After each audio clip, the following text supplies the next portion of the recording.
I've been using the recently released iPhone 16 Pro Max for a while. And let me tell you, there are some really large questions running through my head.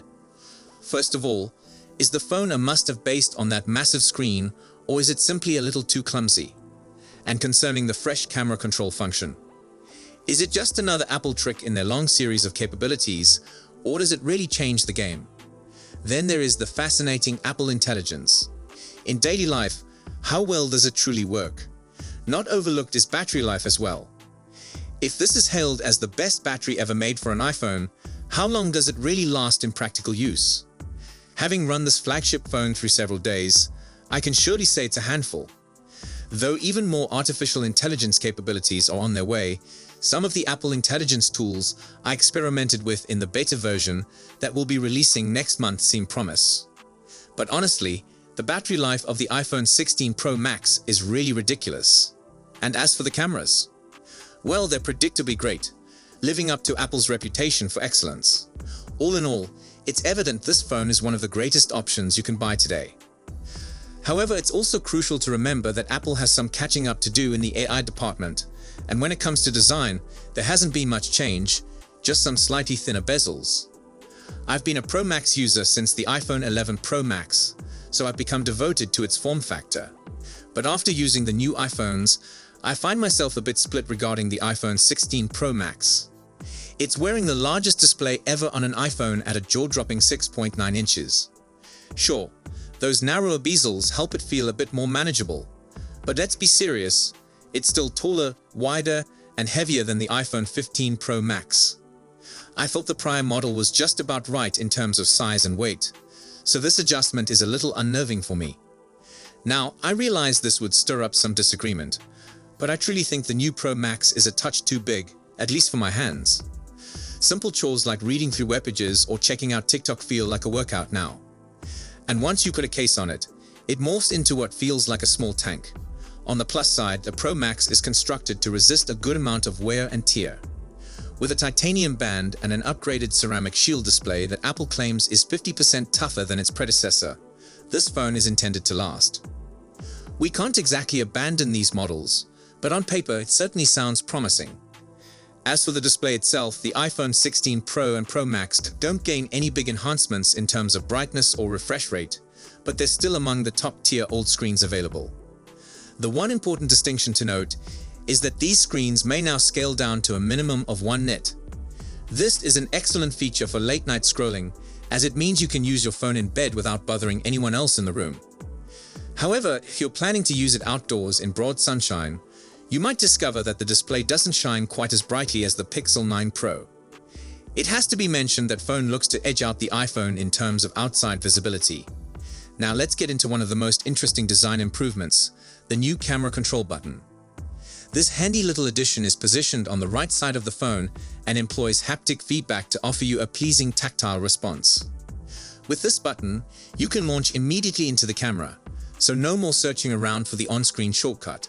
You can even use the action button for another shortcut, which is a great touch that makes multitasking a breeze. So what can you actually do with this camera control feature? Quite a lot, honestly. A rapid press shoots a snapshot, whereas a long press starts recording a video. However, here's a peculiarity I'm not crazy about.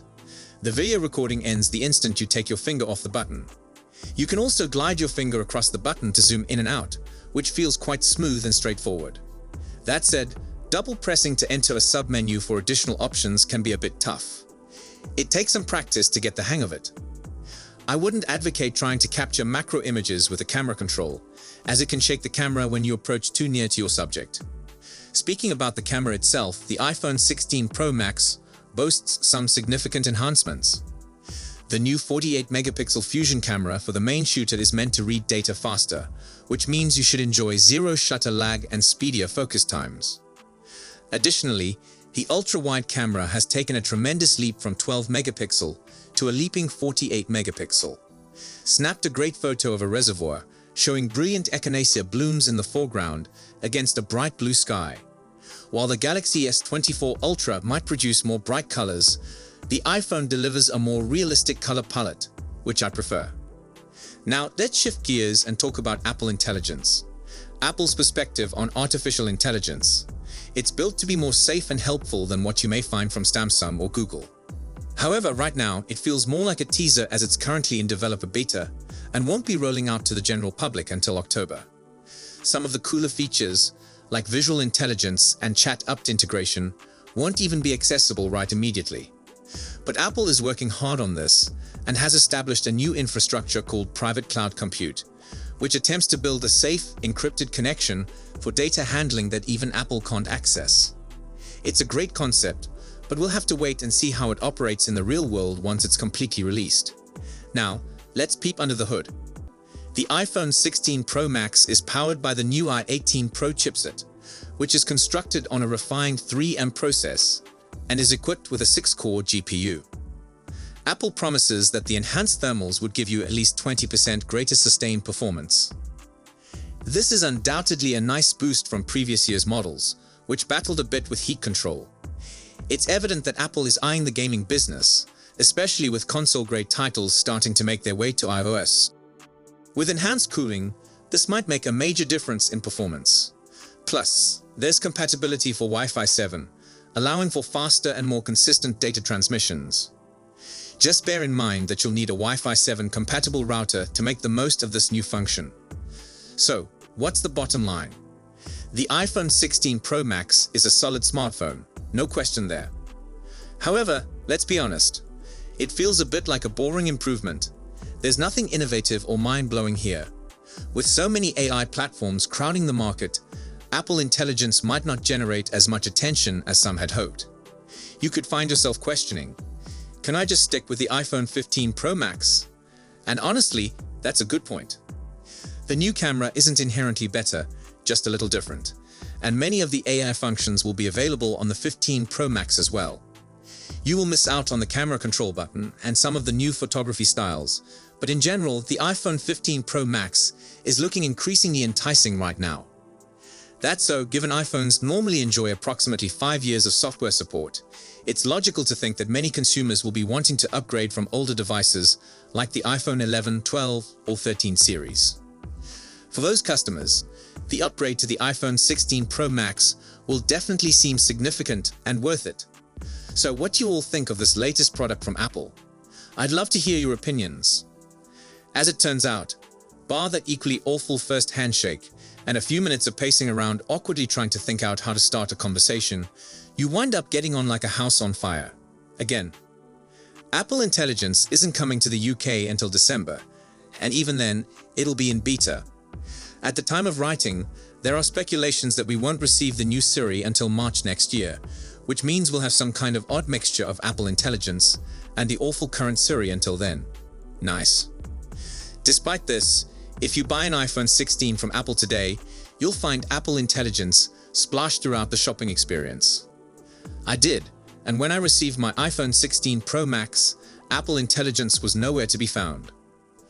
This is like buying a car on the promise of a sophisticated new satellite navigation system, only to be told that you'll have to wait 3 months to use it, and even then, only half of it will work.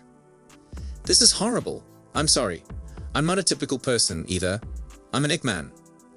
What about average individuals who don't know the ins and outs of this situation?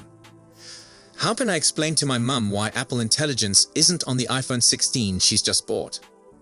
The most aggravating issue from my standpoint, however, is the fact that I can't completely review the iPhone 16 Pro Max yet, because its feature set is incomplete. This hasn't been a positive release for Apple, and that's made all the more painful because the iPhone remains a terrific smartphone, one of the best you can purchase today. I'll report back once I've spent more time with the iPhone 16 Pro Max, and eventually, Apple Intelligence. So that is all for today's video. Make sure to like and subscribe to our channel for more tech news and updates. Thanks for watching, and see you in the next one.